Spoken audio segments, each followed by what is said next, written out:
Hey guys, how's it going? It's Al. Week 4 is now behind us. Hopefully you stacked Cowboys and Browns for the third straight week and won the Millionaire Maker for yourself for the third straight week, as basically that's all you have to do in 2020 to win the Millionaire Maker is stack the Cowboys and whoever they're playing against and as many lineups as you're building, and you have a shot. We'll see if that continues in week 5, but I'm here to do the autopsy, to break down everything that happened in week 4. We're going to go over best buys. We're going to go over my cash game lineup on Draftkings. We're going to go over the results from there and FanDuel. We're going to take a look at my tournament lineups. You guys know that I build 3 of them by hand every week and enter those in the high stakes tournaments. I then build another 147 lineups that I enter in the Millionaire Maker, the slant, and everything else. And very honestly, it was a bad week. Losing a couple of players because of the 6 teams that got removed from the main slate. Some of those guys were going to be key core plays for me. I didn't pivot to the right things after that, and it really clouded things up for me. Completely my fault. It just kind of is what it is. I read a tweet from Adam Levitan last night, who also does a lineup recap on ETR. Links down below to all the sites that are partnered with us here on the YouTube channel and the stream, about how he said, you know, doing a lineup review sounds like a great idea until you get absolutely trucked one week. And then you have to write your article recapping everything that happened. I'm like, yeah, same for me, except I have to do it live on a camera in front of a chat that's going to talk all the same stuff while I'm going over all the mistakes that I made. But I think that it's a really important part of the process to look back and see where you did things right, see where you did things wrong, where you were right, were you lucky or unlucky, where you were wrong, was your process bad, and how can you correct it moving forward? And where you were wrong, sometimes you just get unlucky, and that's just, it is what it is, and you're going to do the same things the next time, even though you got unlucky this time. So appreciate you guys being here on the second channel. That's where this recap video always lives. If you subscribe to my main channel, I would love it if you would subscribe to this one as well. Drop a like on the video. Let's go for 10% of views to likes. So if we get 5,000 views on this video, let's shoot for 500 likes as well. And let's go look at best buys and see how we did this week. The TLDR is not good. Russ Wilson, game didn't really go the way that we thought it was going to, and that's going to be repeated on a lot of different players on this slate, because the game scripts didn't really go the way that we expected them to go, especially with 7 teams on the main slate with team totals of 29 or above. A lot of them came in way under. Some of them were big favorites and ended up losing on the field. Just a weird week. I assume that if you were playing in eliminator or survivor games that you kind of might have gotten crushed as well. Russ Wilson, 24 of 34 for 360 yards, 2 touchdowns, 1 interception, had 24.9 DraftKings points, which is fine, doesn't kill you, but obviously it didn't help you. Dak Prescott, the #1 quarterback on the slate, with over 40 points again. Jared Goff, big miss here, and just weird. Just, if you're new to the show, if you're new to the stream, if you're new to the channel, there's something that you need to know about me. And Sean McVay may be a really good football coach, and, you know, depending on who you ask, they're going to say he's a genius, or they're going to say, oh, he's overrated. I don't care about any of that. I don't trust Sean McVay ever at all. Jared Goff, 25 of 32 for only 200 yards, 1 touchdown, no interceptions, 11.7 DraftKings points. He got a handoff to a backup tight end at the goal line. Look, I honestly feel that we just got unlucky here against the Giants defense that was completely terrible and remains completely terrible. I would play Jared Goff in this situation again in tournaments, which is what I was suggesting to do. Home, massively favored, team total of over 30 points. They only scored like 17 as a team. This was on their offensive game plan and offensive scheming, because clearly Goff was very efficient. They were just being hyper careful and doing things really in a strange way. 6 targets to Malcolm Brown and like 1 to Henderson, whatever. Cam Newton off the slate, not my fault, got the Rona.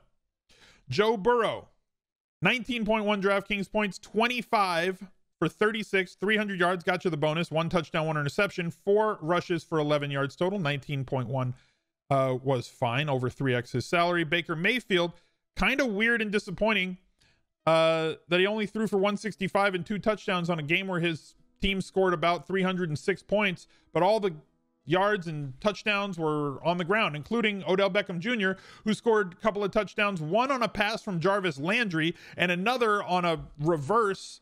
So Baker Mayfield kind of disappointed in a very weird way here. I'm going to be streaming quarterbacks against Dallas all year long. I don't think that this was a process mistake.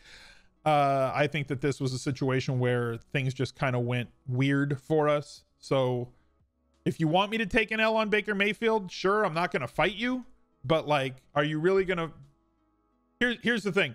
Quarterback scoring is typically tied to how many points their team scored, right? So if you have a team that scores over 35 points, their quarterback should typically score well over 20 DraftKings points. Baker Mayfield didn't. This was just really, really weird. Ryan Fitzmagic, 26.3 DraftKings points, totally mispriced at 5.4K against Seattle. We're going to stream quarterbacks and passing games against Seattle all year as well. 29 of 45, 315, no touchdowns on the ground, or no touchdowns through the air, 2 interceptions, 6 for 47 on the ground, though, with a touchdown rushing, 26.3 DraftKings points. Alvin Kamara did kind of Alvin Kamara things, but looked like a line that Alvin Kamara posts in games where Michael Thomas is active. He was inactive, 19 rushes. That was weird. He usually doesn't carry it more than 12 or 13 times. 83 yards on the ground and a touchdown, only targeted 4 times.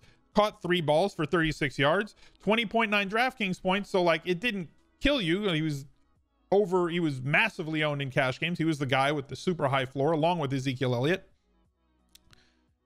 He just didn't get the service that he normally gets. So weird that he only scored 20 points in that situation.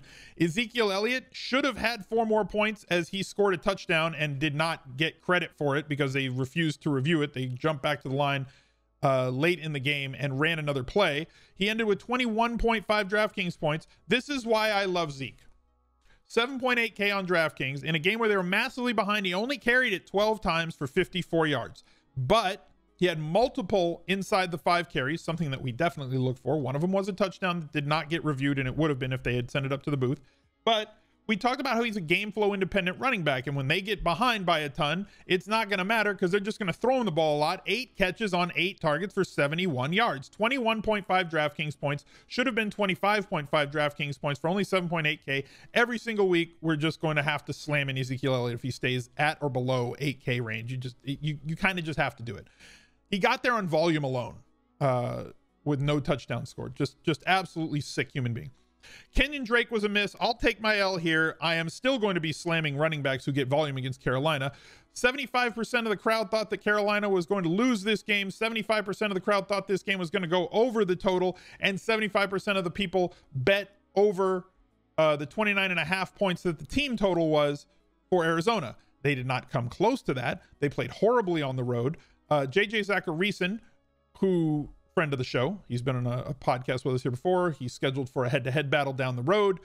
Tweeted out something that last year in his games with Arizona after the trade, Kenyon Drake did not dip below a 10% market share of the targets, but 1 game of the 8 that he played for Arizona. This season, he has not been above like 5.5%. And he had 0% this week, with 13 carries for 35 yards and a Blutarski, 0 catches on 0 targets for 0 yards, 3.5 DraftKings points, and he's absolutely dead to me. One thing that I am going to continue doing, and by the way, they threw 6 balls to Chase Edmonds. I don't get it. You remember, I'm old enough to remember when Kenyon Drake was thought of as just a pass-catching back.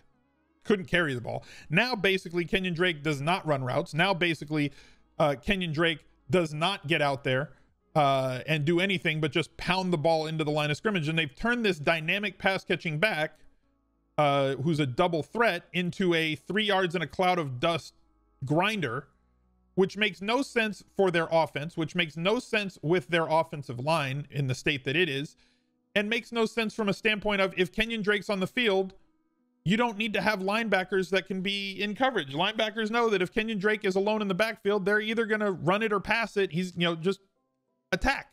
You don't have to worry about, do I have to cover? Is he going to bleed out? Are they going to run a screen to him? They're just not throwing the ball to him. So mistake on my part to slam into Kenyon Drake again, just like a 3 yard in a cloud of dust play. But I am going to continue to play running backs against Carolina. So they're a defense that we need to stream against moving forward, and we're going to continue doing that. Clyde Edwards-Helaire out for COVID reasons. Darrell Henderson Jr. had inside the 5 carries, didn't get there, and then they gave a carry to flipping Gerald Everett on the goal line.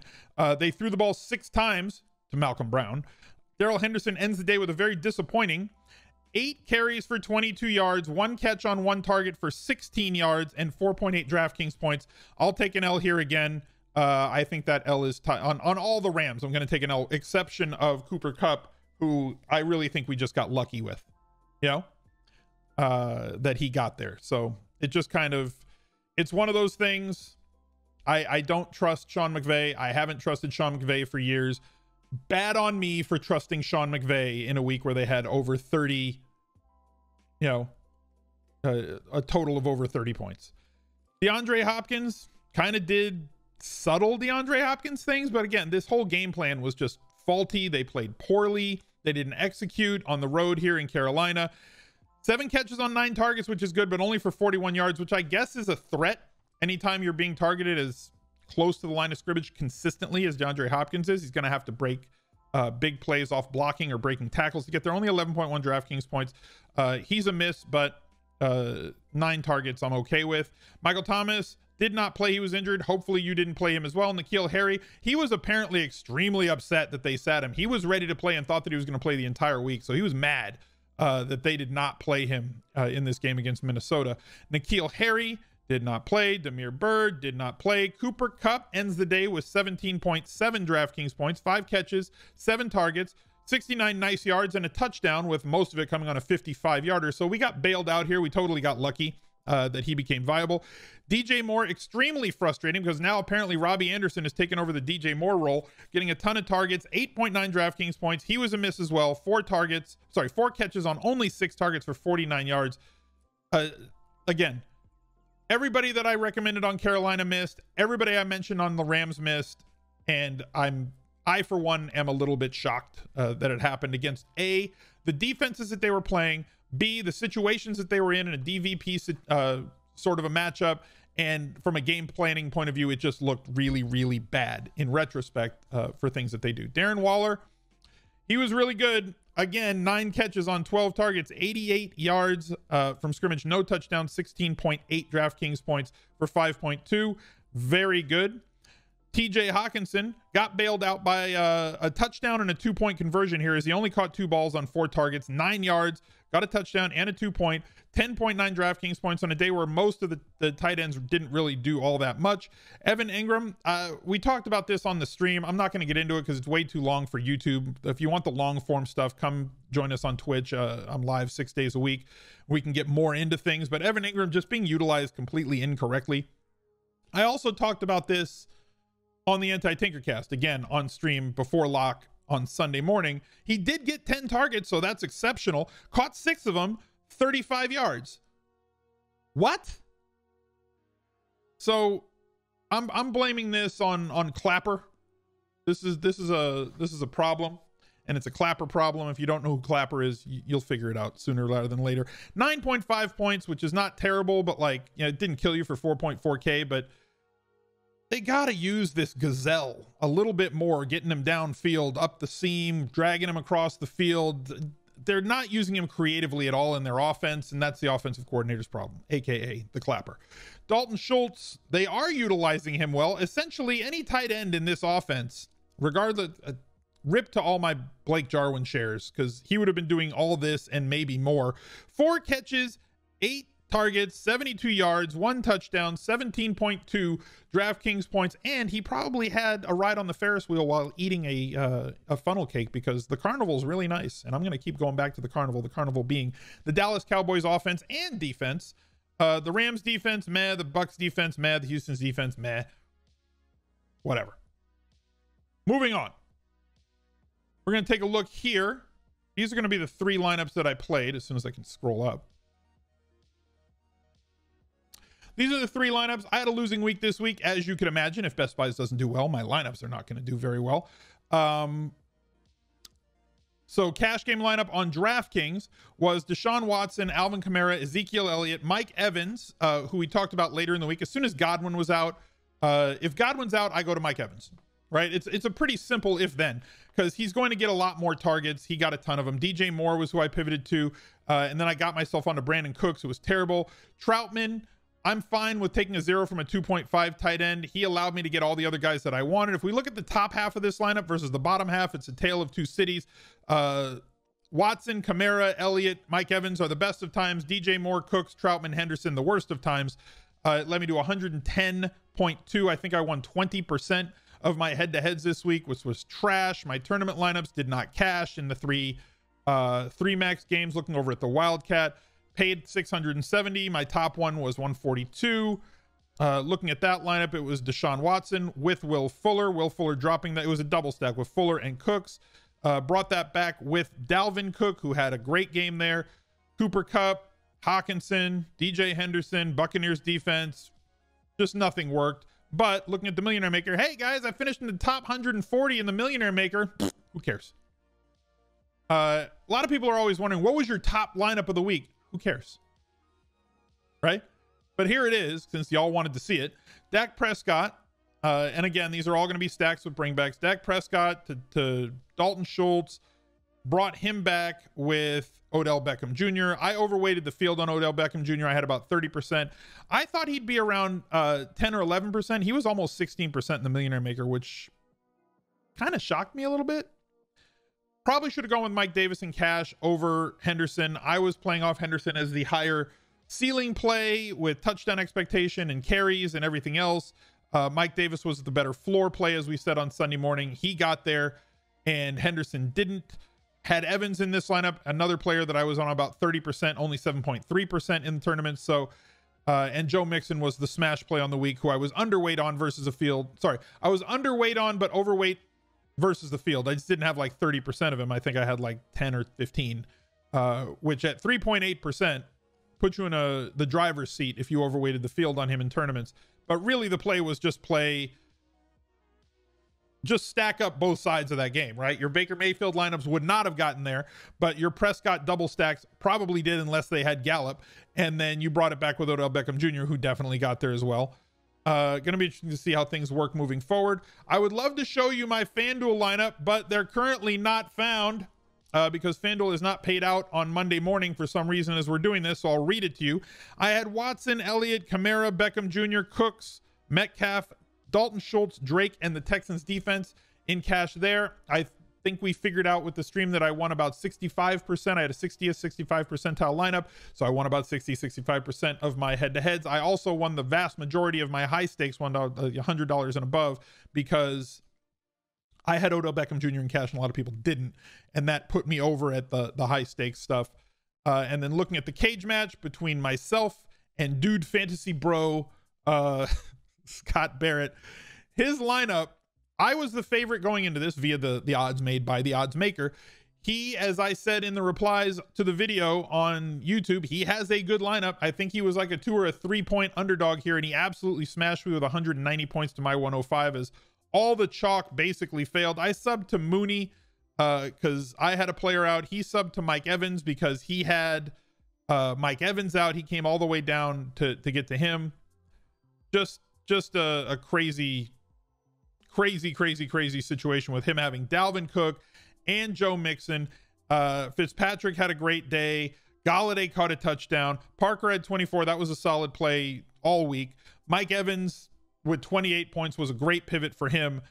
So absolute ceiling game, 1 percentile type lineup in the Millionaire Maker there. So $100 is going to be donated to the Down Syndrome of Louisville Foundation. So thank you guys for joining the recap. Like, subscribe, ring the bell, and I'll catch you next time. Look for another video right here. He's a legend.